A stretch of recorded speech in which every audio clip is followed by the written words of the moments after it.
ဆရာတော်တန်ခါတော်အရှင်သူမြတ်တို့နဲ့ယနေ့တပည့်တော်တို့ရဲ့သာသနာတော်တန်ရှင်းထိမ့်သိမ်းရေးနဲ့ပတ်သက်ပြီးတော့ညွှန်ကြားလွှာတွေကပြောထားတာကသာသနာတော်တန်ရှင်းထိမ့်သိမ်းရေးအဖွဲ့သည်ဖွဲ့တဲ့မဖွဲ့တဲ့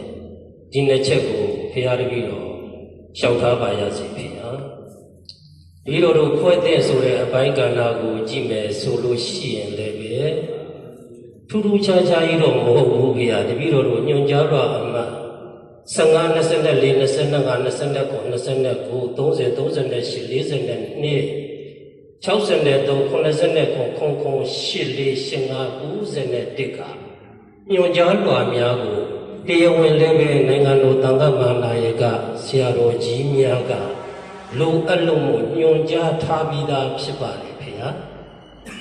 ဒီတော့တပည့်တော်တို့ဒီညွှန်ကြားလွှာတွေဟာရက်ကြီးတန်ခါးနာယက